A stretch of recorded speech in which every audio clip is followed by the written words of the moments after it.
Aujourd'hui, je reçois un entrepreneur autodidacte qui est basé sur l'île d'Oléron. Il est dyslexique, il est dysorthographique et pourtant, il a surmonté un parcours scolaire difficile pour fonder 3 entreprises, dont Chocaté, une boutique sensorielle de chocolat, de café et de thé.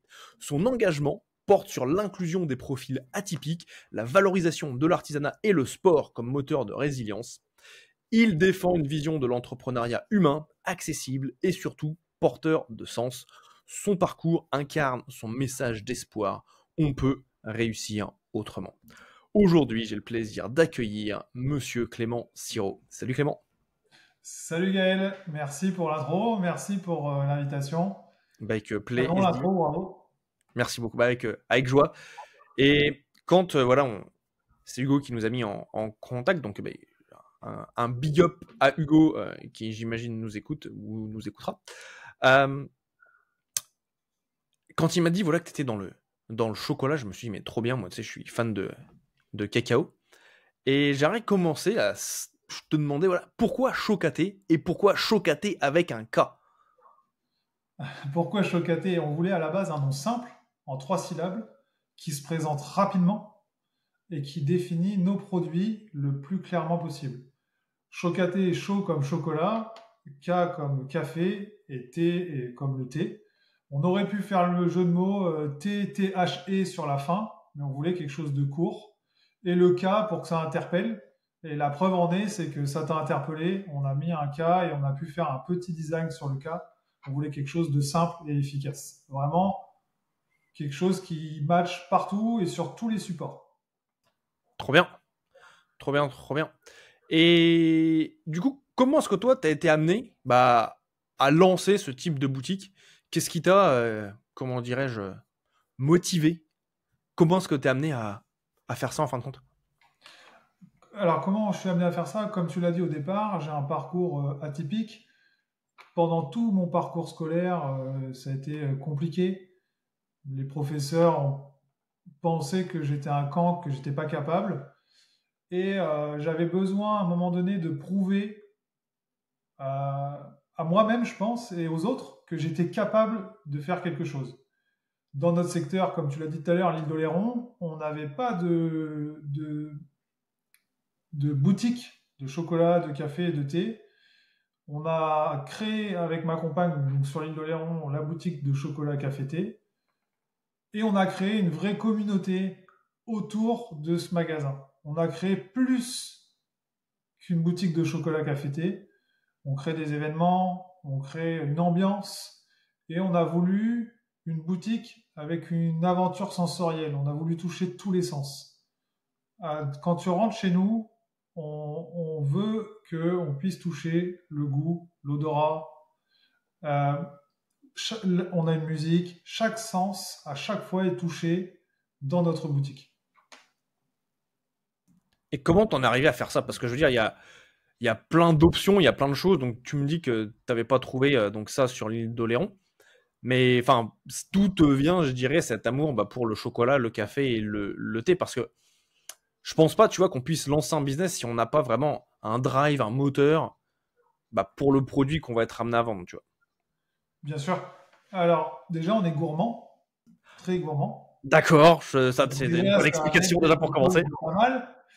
Et, euh, et ensuite, on voulait amener un produit de qualité, accessible pour tous. Le Trop bien. chocolat, le café, le thé, ça reste quand même des produits assez luxueux dans les boutiques. Donc, on a créé justement avec passion pour le chocolat. Ma femme est très très très gourmande de chocolat. Moi, j'adore le café à travers sa torréfaction, la technicité, comment rechercher le café. On recherche le café un peu la même manière que le cacao. On va sourcer dans chaque pays, donc en fait entre l'Amérique du centrale, l'Amérique du Sud, l'Éthiopie, et on va pouvoir sourcer ces cafés à travers l'agriculteur notamment. On va choisir notre agriculteur, on va choisir la parcelle sur laquelle il est cultivé. Ça a une importance pour sa force. C'est-à-dire que de 0 à 500, 800 mètres d'altitude, on va être plus sur un Robusta. Et plus on va monter de 800 mètres à 2500 mètres, on va être sur un café Arabica. Plus on va monter, moins le café va se développer vite et plus il va être fruité. Et toute cette partie technique, café, chocolat, le thé, c'est des produits qui sont super techniques, m'a passionné à travers sa technicité. Et comme sur la partie scolaire, j'arrivais à rien théoriquement, quand j'ai touché le chocolat, j'ai touché le café, c'était concret, et j'ai réussi à faire quelque chose. J'ai réussi à torréfier, j'ai réussi à comprendre. Et toute cette partie m'a amené à une boutique de chocolat café-thé. Et ensuite, on a développé le service client, on a développé toutes ces parties qui sont passionnantes. Parce que le business en lui-même est vraiment passionnant quand on va dans tous les sens. La régularité, l'échec, la réussite. On va avoir la discipline.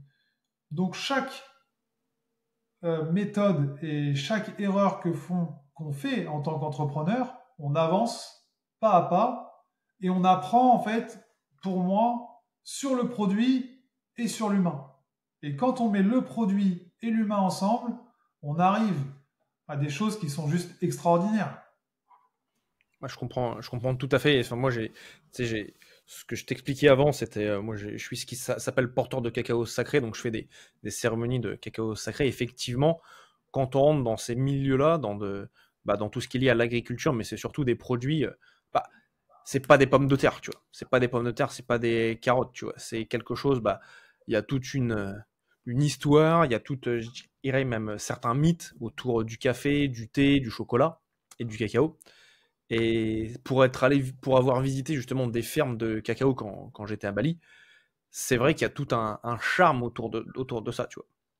Et voir vraiment ce qui s'appelle le bean to bar, je sais pas si c'est quelque chose que vous faites ou qui fait sens pour toi. Ouais, ça fait sens. Euh, Là, on a parlé, c'est vrai, de cacao, on parle de café, Ouais, mais le thé, c'est extraordinaire.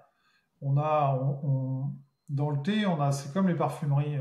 On a un nez qui va faire les ouais. assemblages gustatifs Ah oui, d'accord, ok. et on va chercher, en fait, on travaille main dans la main avec un nez Mhm. pour justement créer des assemblages gustatifs qui va inviter au voyage, où le client se sent porté par vraiment par un produit qui est exceptionnel. Et pour revenir à ta question de départ, on voulait vraiment faire voyager le client.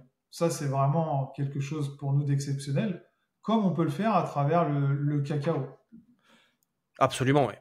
Et c'est un gros game changer, tu vois, de faire ça. Donc c'est vraiment intéressant de voir comment est-ce qu'un produit est amené à faire voyager, comment dirais-je, les personnes qui vont le consommer. Ça c'est top. Et il y a une chose que je trouve très intéressante aussi on a un petit peu parlé dans l'introduction, c'est ton engagement pour un entrepreneuriat différent.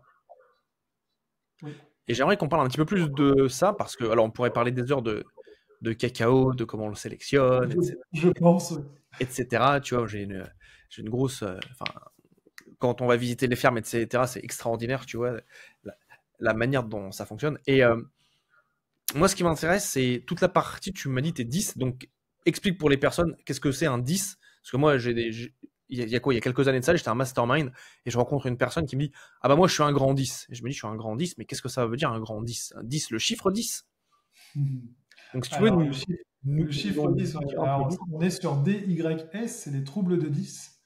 En résumé, ça touche les dyslexies, ça touche 7 millions de personnes en France. 7 Donc, millions, c'est énorme. c'est énorme. On estime aux alentours qu'il y a minimum entre un et 2 enfants par classe qui a un trouble de 10. La dyslexie, en fait, c'est un trouble spécifique cognitif d'une zone précise du cerveau.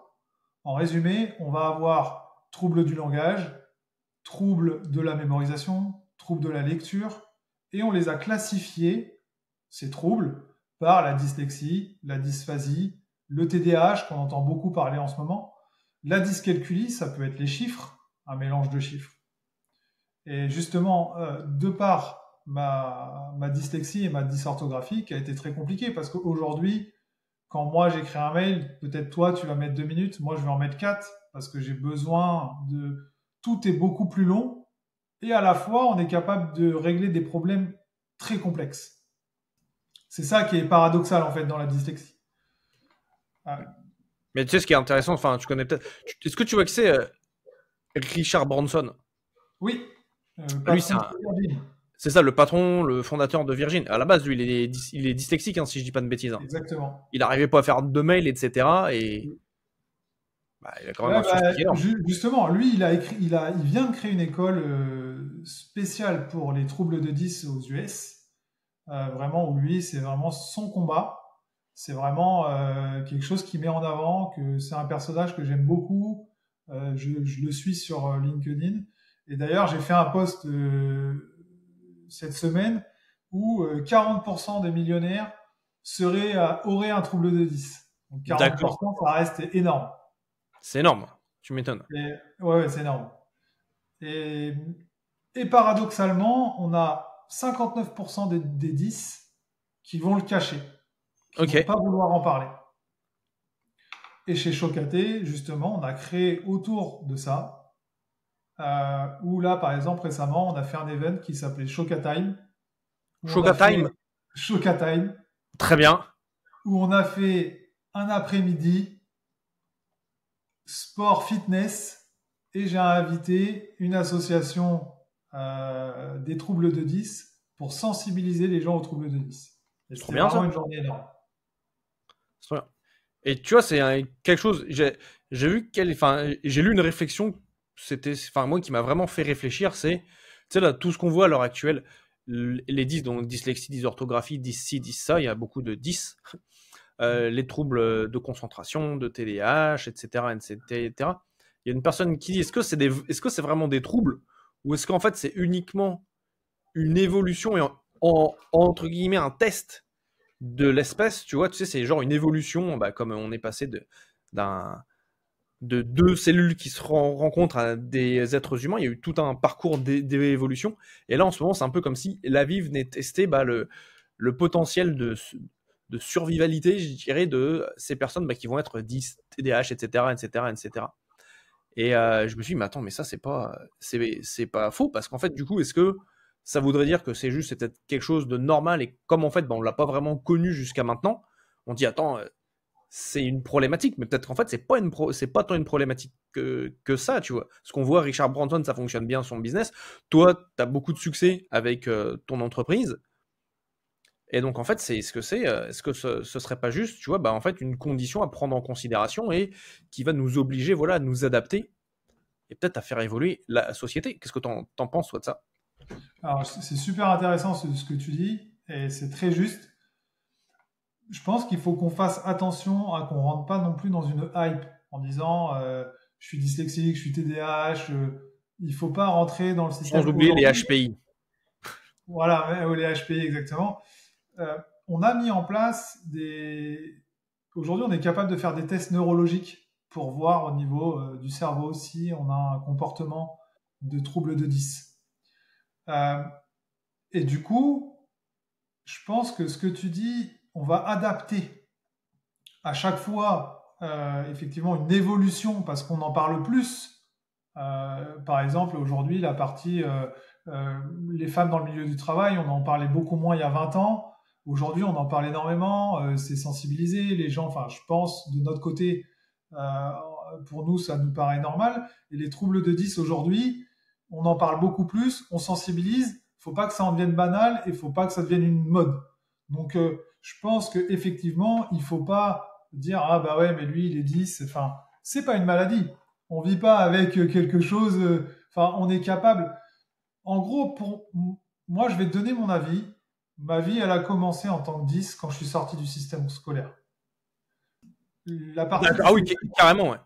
Ouais. En fait, si tu veux, la partie dyslexie, elle m'a vraiment beaucoup impacté à l'école. Mais quand je suis sorti du système scolaire, j'ai adapté mes propres façons de faire. Et là, tu vois, il y a une chose qui, je pense, est vraiment très pertinente, c'est de dire que quand tu vas être... En fait, tu es uniquement dyslexique t'es 10 par rapport à un référentiel qui est donné. Exactement. Mais si le référentiel, il est plus là, en fait, t'es pas dyslexique, t'es juste une personne qu'il n'y a pas de dyslexique. C'est quoi? C'est les chiffres, c'est les nombres, c'est quoi exactement? Dyslexie, c'est la mémorisation. Les chiffres, c'est dyscalculie. C'est la mémorisation. Dyscalculie et dysorthographie, c'est tu as des problèmes pour écrire des emails. Ouais, dysorthographie, ouais, c'est tout ce qui est. On a une façon, si tu veux, d'écrire qui est différente, et du coup, la méthode aujourd'hui de scolarité correspond pas à l'apprentissage. Euh, Ouais. Quand toi, tu vois une phrase, moi, je vois des choses qui sont pas tout à fait une phrase. Je vais mélanger, par exemple, tout ce qui est phonétique, le B, le D, le P, le Q. Tu vois, je vais avoir des mélanges. Et du coup, pour en revenir à ce moment-là, ma maman, elle, qui l'a reconnu très tôt, en fait, que j'avais un trouble, a pris un professeur particulier qui m'a fait apprendre en construisant une maison. C'est-à-dire que Explique-moi. on a fait la géométrie avec les plans de la maison. Oh, trop cool. Ok. On a fait les maths en faisant des devis. On a fait des demandes de devis à l'écrit par des rédactions. Et si tu veux, cette maison, ce que j'ai fait, c'est que je l'ai construite de mes mains sans jamais avoir touché un tournevis.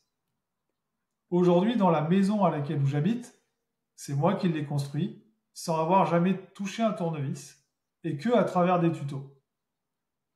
Donc c'est bien qu'on est capable de faire quelque chose à partir du moment où tu te crées une discipline et te donner un objectif qui est atteignable. Pour moi, tu vas forcément y arriver. Ouais. Quand tu te crées une régularité de travail, comme toi par exemple, c'est quelque chose, il me semble que tu adores la régularité.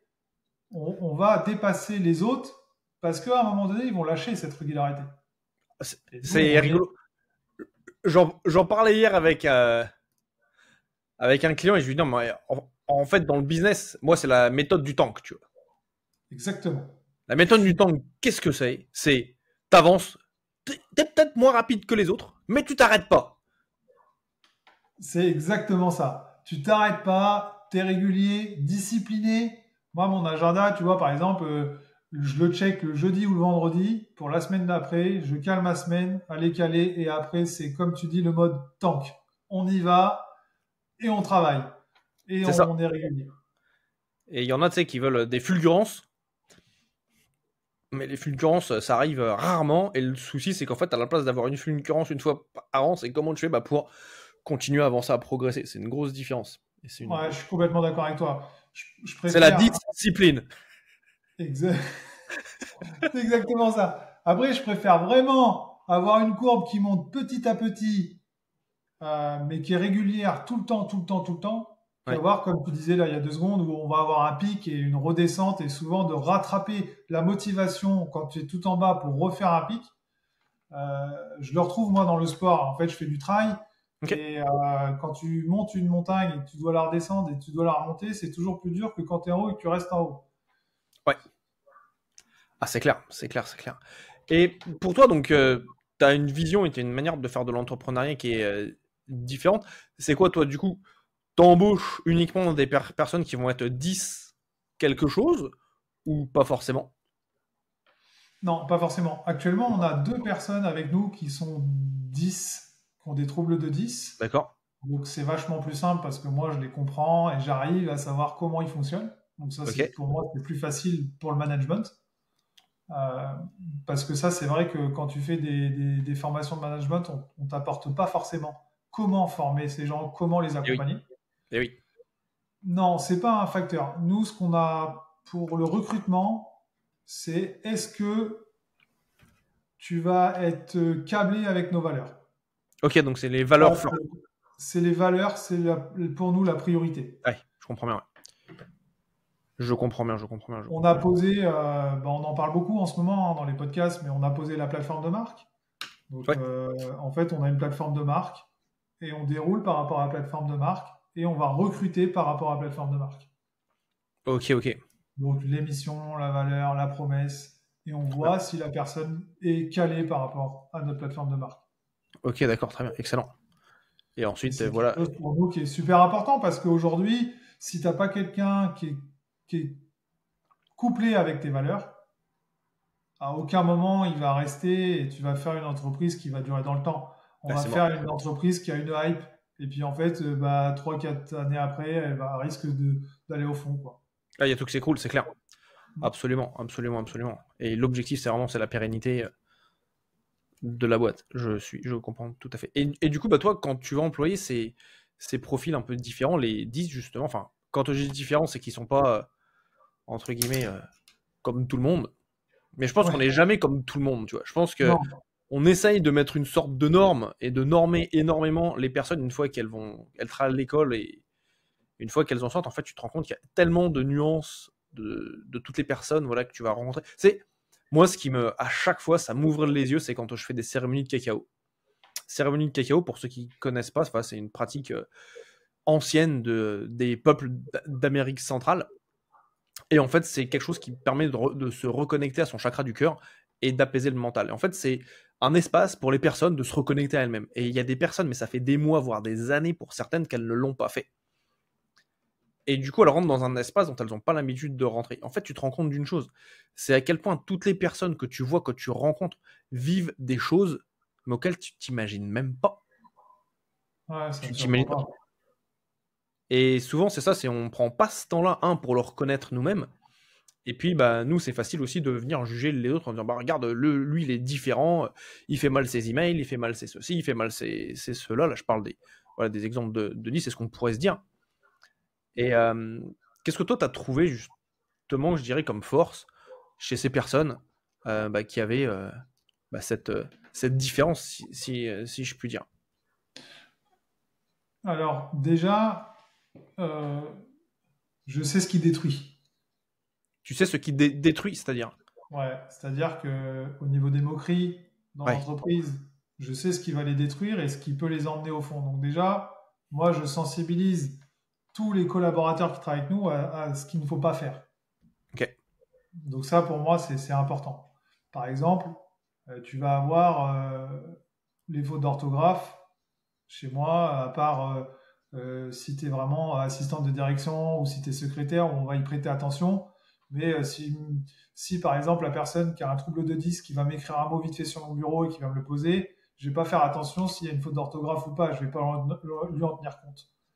ouais, Et après, j'essaye d'aller chercher là où ils sont les meilleurs. ok, très bien. Et une fois que j'ai compris là où ils sont les meilleurs, on va travailler vraiment cette phase-là. Comment tu vas devenir excellent dans ce que tu sais faire. Et après, on travaille petit à petit les difficultés, parce que forcément, il a des difficultés Ouais, par exemple, dans la partie café, quand on va torréfier le café, à la fin, il va falloir faire des calculs. Et ok, ben, si tu embauches par exemple quelqu'un qui est dyscalculique, il va mettre plus de temps, puisque lui, tu le mets dans une phase où. Donc, on va peut-être lui éviter de faire cette phase-là et la faire faire à quelqu'un d'autre, ouais, pour pas le mettre en échec. ouais. Parce que si on le met en échec, c'est pour moi, je fais pas d'apprentissage par l'échec. Ça, c'est hors de question. C'est Ouais, plus dans ce sens-là où on va essayer de faire un apprentissage par la réussite. Cet endroit t'es bon, et ben on va te rendre excellent. Et ah, c'est s'il faut super, qu'on aille super. chercher des formations, s'il faut qu'on aille chercher d'autres entreprises pour t'apprendre mieux, pour que tu saches mieux faire, on va aller les chercher. Trop bien. Ouais, donc c'est vraiment mettre l'accent sur ses compétences et pas sur le manque. Ce qui est super parce que j'imagine ces personnes-là, toute leur vie, on leur a dit tu fais ça mal, tu fais ci mal, ça c'est pas les bons calculs. Je prends le calcul et l'orthographe parce que c'est le plus facile et c'est ceux que j'arrive à retenir. Mais ça, on leur a dit toute leur vie, ça c'est mal fait, ça c'est mal fait, ça c'est ci, ça c'est là. Donc c'est Exactement. très intéressant comme approche vraiment à l'opposé à 100%. Ouais, t'as un 180 quoi. Ouais, c'est un 180. Et à la fois, je discutais avec un ami hier qui me dit, de toute façon, à l'école, on apprend à réciter, mais on n'apprend pas à produire. C'est clair. C'est pas totalement faux, puisqu'en fait, on apprend quelque chose de par cœur qu'on va réciter sur un truc. Ça, c'est vrai. Et dans le milieu de l'entrepreneuriat, on va t'apprendre à produire. Comment aller vite, comment gagner du temps, comment acheter, comment vendre. Quand tu te mets à ton compte, j'ai accompagné des repreneurs d'entreprise, j'ai accompagné des créateurs d'entreprise. Même aujourd'hui, tu es salarié chez nous. on va te donner tout notre savoir, et si demain tu pars pour monter d'entreprise, bah, je suis hyper fier. Ce ne sera pas un échec pour moi, c'est Tu une m'étonnes. réussite. Mm. Et, Ouais. et souvent, ceux qui créent ou ceux qui reprennent, et bah, toujours, ils vont être emmenés par le bas. Ça peut être tout bête, hein, mais ton banquier, besoin d'un financement. Ah non, mais monsieur, vous vous rendez pas compte, vous n'allez pas y arriver, vous n'êtes pas du métier. Je pense qu'il faut qu'on arrête avec ça. Il faut qu'on emmène les gens vers le haut, pas l'apprentissage par l'échec, pas descendre les gens, et il faut envoyer du lourd sur tu vas y arriver, on va te motiver et on va t'aider. C'est souvent ça. Il y a tellement, tu sais, dans ce que je fais au sein de l'Académie des consultants, c'est c'est ce qu'on fait très souvent, tu vois. C'est comment est-ce on amène, moi c'est ce que j'appelle, c'est révéler les potentiels. Tu vois, pour Ouais. la faire courte, moi, quand j'étais à l'école, en troisième notamment, j'étais harcelé quand j'étais à l'école, j'étais rabaissé quand j'étais à la maison, donc je revenais à la maison avec les épaules bleues, et quand j'avais des 18 sur 20, on me disait, mais pourquoi t'as pas eu 19, pourquoi t'as pas fait mieux, tu vois, Ouais, pour ouais. faire simple. Et en fait, ce qui se passe, c'est que quand tu changes tout ce paradigme-là, et tu te dis, non, mais attends, mais ouais, ça c'est déjà magnifique, mais comment est-ce que tu peux aller au next level? C'est quoi, ça me rappelle l'anecdote de Tiger Woods, je sais pas si tu la connais celle-là, où en fait lui il était mauvais quand la balle de golf elle tombait dans les bunkers. Et en fait son coach il lui a dit, bah en fait à la place de t'apprendre à sortir du bunker où t'es mauvais, on va t'apprendre à pas y aller. Ouais, carrément. C'est exactement le même principe.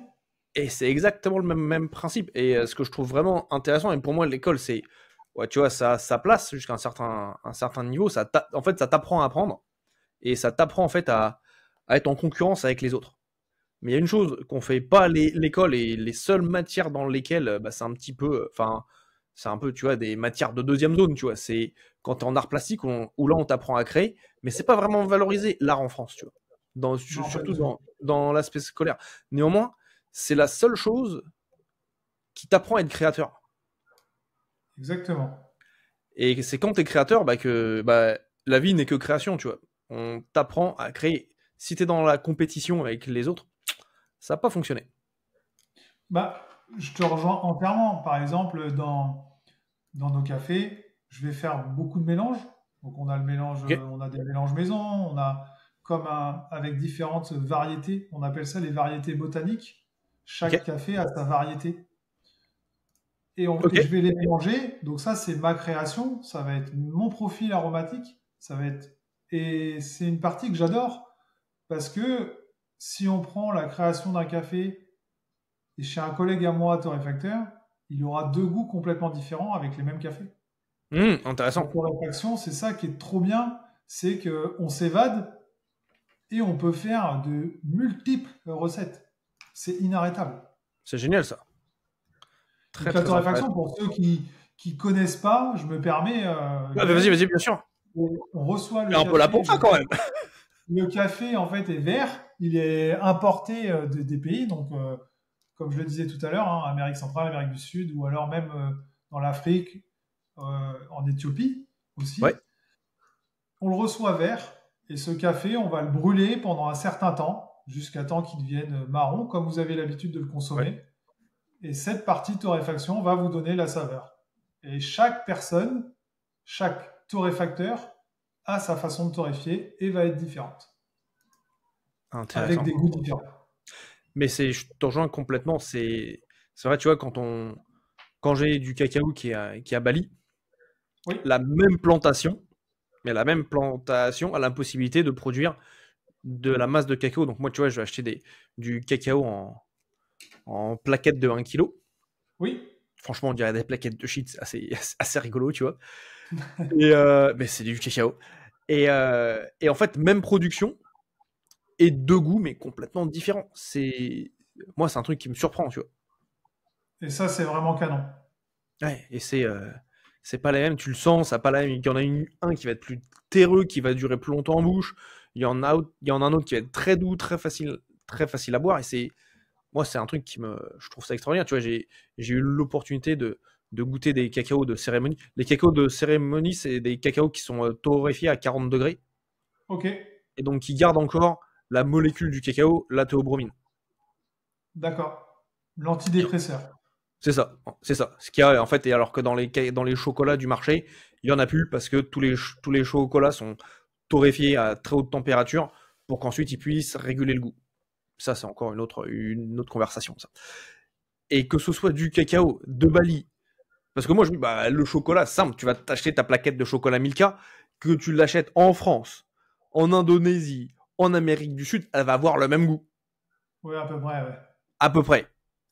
Alors que là, mais le cacao, bah, du cacao de cérémonie, c'est du cacao. Mais j'en ai eu du Mexique, j'en ai eu d'Afrique. L'Afrique, c'est le plus gros producteur de fèves de cacao au monde, et d'Indonésie. Et ça n'a rien à voir en termes de goût, en termes de texture, en termes de comment est-ce qu'il en mouche. Et c'est vraiment surprenant. Donc je te comprends tout à fait que la torréfaction du café, ça n'a rien à voir. Et tu peux faire des blends. Ça, c'est en fait, tu prends une seule source ou tu viens les mélanger. Alors, le blend, c'est donc dans le jargon des torréfacteurs, c'est le mélange, Ouais, et on les mélange avant torréfaction. C'est-à-dire que d'accord. je vais les mélanger verts, je vais les torréfier, mélanger, pour justement que l'ensemble des grains puissent cuire de façon homogène et ensemble. Ouais. On a certains confrères qui vont mélanger après torréfaction. Ok, C'est c'est plus facile en termes de stockage. Par exemple, si dans ton mélange, tu as un Brésil, un Colombie et un Mexique, et ben, suivant la demande du client, ils n'ont pas de perte. Nous, comme il est mélangé avant la torréfaction, si le blend ne plaît pas, on risque d'avoir une perte. C'est plus simple, on va dire logistiquement, de mélanger, pardon, après torréfaction. Mais par contre, en d'accord. termes de goût, je préfère avant. D'accord, ok. Donc c'est. Mais De toute ça reste ma patte à moi, il n'y a pas de vérité, quoi. façon, il y a pas. Comme il disait dans X-Files, la vérité est ailleurs. Exactement. Et tu fais que Bali en chocolat. Que Bali. Enfin, moi, c'est. Oui, parce que, en fait, ma femme est indonésienne. Ok, Et donc, en fait, j'ai vécu à Bali pendant un an et demi. ok. Donc, j'ai des fortes connexions avec Bali. J'ai découvert le cacao de cérémonie et les cérémonies de cacao à Bali. Et là, tu vois, j'ai des contacts avec des fermes agricoles de Bali, justement, qui sont très spéciales. Tu vois, c'est les premières fermes comment dirais-je, qui emploient des femmes bah, sur les exploitations. Et premièrement, et la deuxième chose, c'est qu'en fait, tous les employés respectent une des traditions de Bali qui s'appelle le Tri-Ita Karana, et qui en fait, c'est vivre en harmonie avec les hommes, la nature et les esprits. Terrible. Et donc, tout ce qu'il y a bah, lié en termes de production, etc., bah, toutes les personnes ont cette même philosophie. Et je trouve ça vraiment très puissant, très profond. Bah, quand bah, moi, je le consomme simple. Moi, je consomme du cacao tous les matins. Tu vois. Et donc, savoir qu'il y a cette rigueur et ce respect qui est bah, à toutes les étapes du cacao, c'est quelque chose que je trouve vraiment, vraiment fantastique. Ouais, c'est vraiment. En Indonésie, ils sont très forts en Robusta, Ok, dans le café. dans le Gros café. producteurs. Café d'Indonésiens sont terribles aussi, hein. Oui, ouais, ça. Bah, c'est souvent avec Java, Sumatra. Mais, mais la blague, c'est que moi, quand je suis arrivé à Bali, je buvais du café enfin, tous les jours. Là, depuis que je consomme du cacao tous les jours, j'ai arrêté le café.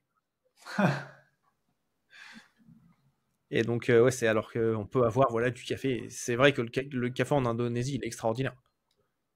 Ouais, ouais, le café en Indonésie, il est extraordinaire. On a vraiment une culture là-bas qui est hyper avancée là-dessus, sur le cacao, là, sur le café, ils sont vraiment terribles. Et en plus de ça, il y a tout, comme tu le disais, il y a toute une harmonie autour. C'est vraiment, c'est pas je vends un produit, je vends une histoire. C'est ça, exactement. Et chez Chocaté, c'est ça qu'on a voulu reproduire en France, c'est qu'on a voulu vendre une histoire. Aujourd'hui, le consommateur, il achète plus un produit. Il achète une histoire, il achète des valeurs. C'est clair. Un produit, il a un prix. Donc, soit on est du discounter, et là, il va falloir se battre sur des centimes de prix, ou alors on est du commerce de proximité, et on va être proche des clients. Ouais, Je te donne un exemple tout bête. Chez nous, si tu achètes une machine à café, on te fait une formation sur la machine à café. trop bien. Si on l'achète sur notre site internet, on prend un rendez-vous avec toi, on fait une visio et on va la déballer ensemble, la machine à café.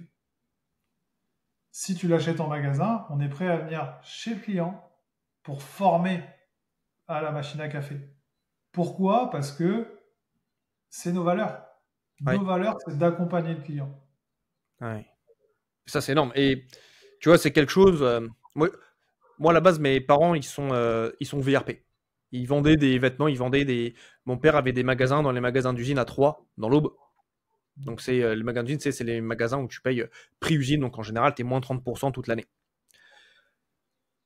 Et souvent, là-bas, en fait, c'est simple. Les personnes qui vont là-bas, ils n'ont qu'une seule mentalité, c'est payer moins cher. Mais il y a une chose qui est très intéressante, c'est que moi, c'est ce que j'ai toujours dit, tu vois, j'ai entendu des personnes se plaindre tout le temps, dire il y a pas assez de monde dans les centres commerciaux, patin, couffin, nanana. Et pour moi, il y a une chose qui manque, c'est ce que tu viens de dire, c'est comment est-ce que tu vas offrir une expérience à la personne. Comment venir combiner un produit que tu vends avec un service. Donc dans ton cas, tu achètes une machine à café, vous venez la déballer ensemble. Et en fait, ce qui se passe, c'est que le marché ne demande qu'une seule chose. Et ça, j'ai beaucoup de consultants qui me contactent, qui font des audits avec moi et qui me disent « Ouais, Gaël, le marché, il est compliqué, il y a beaucoup de concurrents, etc. etc., etc. » La réalité, c'est pas qu'il y a beaucoup de concurrents. Donc oui, il y a peut-être beaucoup de concurrents. Mais le problème derrière le problème, c'est quelle est la valeur qui est créée. Et le marché ne demande qu'une seule chose, c'est comment avoir plus de valeur pour le consommateur. Exactement. Et là, ce que tu fais, moi, je trouve ça génialissime, tu vois, de combiner produit avec service, avec quelque chose d'additionnel. Je parlais il y a quelques années de ça avec une amie qui me disait « Ouais, mais les librairies, c'est voué à disparaître, etc., etc., etc. » Je dis « Oui, tu as tout à fait raison, c'est voué à disparaître là maintenant. Mais si tu es libraire et que tu organises des clubs de lecture, en fait, que tu fais de l'événementiel autour de la lecture, mais immédiatement, tu vas être blindé. » Je suis complètement d'accord. Et de toute façon, ce sera l'avenir des entrepreneurs et du commerce de proximité. Bah, Nous, on travaille avec les comités d'entreprise ouais. en colis de fin d'année. Ouais. On fait de l'ultra-personnalisation. Énorme. Si on veut une étiquette à l'effigie de l'entreprise qui nous commande, on le fera. Ouais. S'il veut une boîte verte, on lui fera une boîte verte. Et quand le client rentre dans notre magasin, s'il nous dit, moi, le ruban du ballotin de chocolat, je le veux cette couleur, et ben si on l'a en stock, on lui fait de cette couleur. Pourquoi? Parce que si tu viens chez nous, tu cherches, comme tu le disais tout à l'heure, un service. Et aujourd'hui, on voulait un service client premium, voire haut de gamme, ouais. avec un prix accessible pour tout le monde. Extraordinaire. On veut pas exclure les gens de nos produits. Mais donc, c'est on va chaque jour pour éviter d'augmenter les tarifs. Et comme tu le disais, oui, il y a de la concurrence. Mais en fait, si tu crées tes propres valeurs, tu n'as pas de concurrence, c'est tes valeurs. Ouais, c'est exactement ça. Et quand tu es... Ouais. Absolument. Tu sais, j'ai bossé... Moi là-bas, je suis ingénieur informaticien. J'ai fait 10 ans dans des boîtes d'informatique. À 22 ans, je bossais chez Microsoft. À 25, j'ai envoyé 2 satellites qui sont encore dans l'espace. Et j'ai fini... Actifs ou ils tournent encore inactifs? Non, actifs. Ils sont encore actifs. Ils font ils connectent les personnes qui n'ont pas Internet. Donc, tu t'imagines... nous, à la base, donc c'est quand je vivais à Londres. Et en fait, à Londres, dans tout ce qui est au nord de l'Écosse, etc., tu vas avoir une maison, mais elles sont extrêmement éloignées. Et en hiver, tu as genre 50 cm de neige, tu vois. Et le truc, c'est que il n'y avait pas la fibre optique parce qu'ils étaient trop loin des systèmes pour avoir de la fibre optique et justifier de creuser une tranchée pour mettre des câbles, etc. Donc leur seule façon d'avoir Internet haut débit, c'était par l'intermédiaire du satellite. Ok. Et donc, j'ai fini dans l'entreprise numéro 1 mondiale du service client dans l'hébergement de sites web. Quand je te dis, tu dois certainement connaître en France, pour ne pas la citer, OVH. Oui. Tu vois, donc en fait, c'est OVH, mais mode Rolls-Royce. L'entreprise, elle s'appelle Rackspace. Elle est énorme. Je crois qu'on faisait 2 milliards de dollars de chiffre d'affaires. On était 5 ou 6 000 employés. Et on avait une croissance entre 10 et 20% par trimestre. Énorme. Donc, ouais, c'est ça. Et tout ce qu'on faisait, ce qui nous différenciait, c'était la qualité du service client qu'on apportait aux clients. Et il y a C'était combien de temps? ça, c'était ça faisait 8 ans, je crois. Ouais, 8 ans. Et aujourd'hui, j'ai l'impression que certaines fois, on perd ce service Ouais. petit à petit. Et les jeunes entrepreneurs, souvent, ils vont regarder les prix d'achat, ils vont essayer de négocier tant bien que mal le prix d'achat, mais tout de suite, ils mettent pas une communauté. Comme tu disais Ouais. tout à l'heure, faire des événements autour d'un livre, nous, on fait des événements autour du chocolat. On fait des événements autour de nos valeurs. On a invité tous nos clients à aller courir avec nous. Trop bien. Et on n'a pas absolument pas parlé de produits. On a été courir. On a passé Ouais. un bon moment. Mais le commerce, c'est ça. C'est de passer des bons moments avec ses clients. Ah, c'est clair, c'est clair. Et tu sais, en plus, aujourd'hui, il y a un gros axe sur l'intelligence artificielle Ouais. et l'univers n'est qu'équilibre. Donc, plus tu vas mettre de l'intelligence artificielle, des choses qui vont être artificielles, plus il va y avoir un besoin inné de connexion à l'humain. De toute façon, c'est simple. Les deux choses qui explosent le plus à l'heure actuelle, c'est l'intelligence artificielle d'un côté et de l'autre côté, c'est OnlyFans. Exactement. Et OnlyFans, il t'apporte quoi? Après, tu penses que tu veux sur la partie sexuelle du système. Oui, oui. Si on extrait la partie sexuelle, là, le concept, en fait. Le concept, c'est comment est-ce que tu vas avoir une connexion privilégiée avec un être humain. Exactement. Et bah, ensuite, c'est à toi de choisir ton camp. C'est comme disait Coluche, choisis ton camp, camarade. Et Il est mort le 19 juin 1986, la date de... je suis né le jour où Coluche est mort. mais non, bah t'es peut-être la réincarnation de Coluche, qui sait. Je suis pas sûr. Je suis pas Est-ce que tu certain. fais de la moto? Oui. Fais gaffe. Et du coup, j'ai arrêté. Du coup, j'ai arrêté. Trop bien, trop bien, trop bien. Bah, c'est pas mal, c'est pas mal, c'est pas mal. Très bonne direction dans le podcast. Clément, Oui. le nom du podcast, c'est le différenciateur inné. Là, on a pas mal échangé par rapport à toi, par rapport à ce que tu fais, par rapport à ta vision, par rapport à tes valeurs, etc. Pour toi, si tu avais le résumé, ce serait quoi ton différenciateur inné?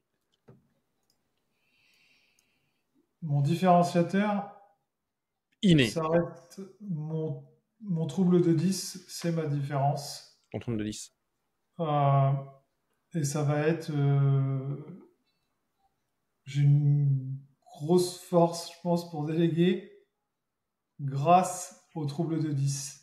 Comme il y a des choses que je sais pas faire, j'ai appris très tôt à le faire faire aux autres. Et je pense qu'aujourd'hui, savoir déléguer, c'est très important dans le milieu de l'entrepreneuriat. Absolument. Pour mentalement tenir le choc sur la durée. Ouais. Parce que la régularité, c'est bien, mais moralement, c'est dur. Il faut travailler le mental, c'est super important. Et il faut être résilient, on le dit souvent, mais c'est le cas. Ouais. Donc la différence, ça va être ma dyslexie et la capacité de déléguer. Capacité d'aider. Excellent. Super. Super, super. Et sur le podcast, on a une tradition, donc il y a un autre invité à laisser une question. Tu sais pas qui c'est. Les personnes qui nous écoutent ne savent pas qui c'est non plus. Et la question qu'il a laissée pour toi, c'est pour toi, Clément, qu'est-ce que ta maison te raconte au quotidien? Alors la question est sympa, parce que ma maison, je l'ai construite. Donc, Ah ouais, c'est pour ça que j'ai trouvé.